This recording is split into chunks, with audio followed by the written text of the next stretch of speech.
आज शिकार बहुत अच्छा रहा। अब महल लौटने का समय आ गया है।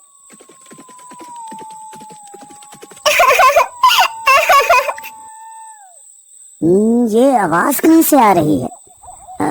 चलो देखते हैं।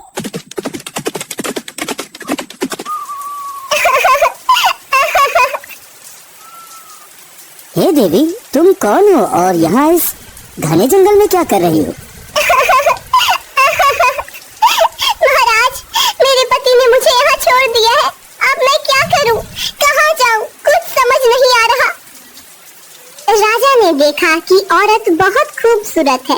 उसकी सुंदरता से मोहित होकर राजा ने उसे सहारा देने का निर्णय लिया।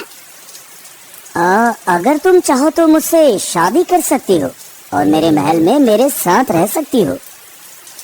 ठीक है महाराज, मुझे आपकी शरण स्वीकार है। औरत राजा की बात मानकर उनके साथ महल में चली गई।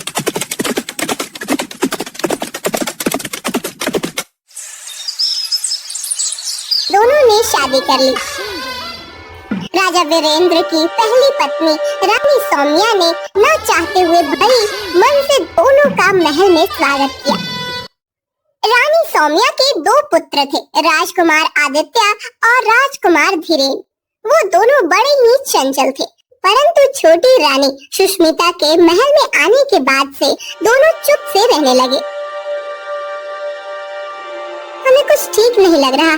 कुछ दिनों से राजकुमार आदित्य और राजकुमार धीरेन कुछ चुप से रहने लगे हैं। अरे बड़ी महारानी, आप व्यर्थ में चिंतित हो रही हैं। राजकुमार ठीक हो जाएंगे। हम वैद्यराज जी को अभी संदेश भिजवाते हैं। जी महाराज, आप कह रहे हैं तो हम मान लेते हैं। राजवैद्य दोनों राजकुमारों का इलाज शुरू करते हैं, पर दोनों की प्रकृति में कोई सुधार नहीं होता। ऐसे ही दिन बीतते जा रहे थे। कुछ दिनों बाद राजा भी बीमार पड़ने लगे। दिन पर दिन उनकी तबीयत बिगड़ती जा रही थी। महाराज, हमने हर संभव इलाज किया, लेकिन आपकी तबीयत में कोई सुधार नहीं हो रहा है। ये आखिर मुझे क्या हो रहा है? जब कोई सुधार नहीं हुआ तो राजा ने मशहूर वैद्य महर्षि चरक जी से मिलने का निर्णय लिया।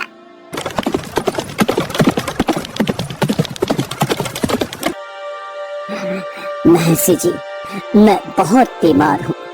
जब से मैंने नई शादी की है, तब से मेरी तबीयत बिगड़ती जा रही है। महाराज, क्या आप बता सकते हैं कि वो औरत आपको कहाँ मिली थी? महर्षि, वो मुझे जंगल में मिली थी जब मैं शिकार से लौट रहा था।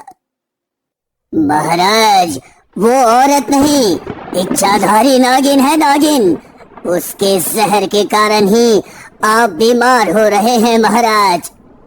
मुझे विश्वास नहीं हो रहा कि मेरी नई रानी नागिन है।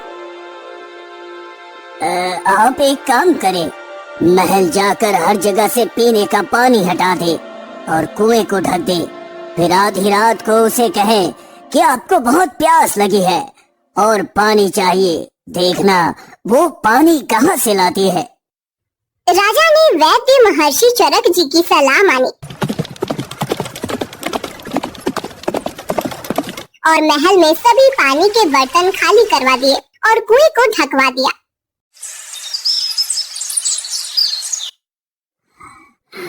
मुझे बहुत तेज प्यास लगी है, मुझे पानी दो।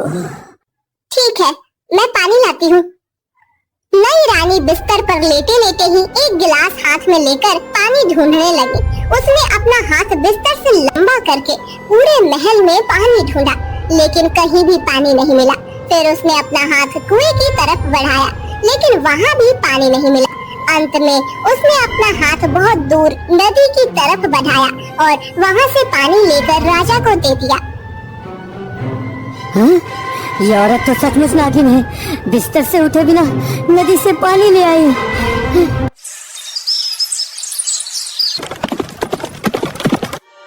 महर्षि जी, मुझे यकीन हो गया है कि वो औरत नहीं नागिन है।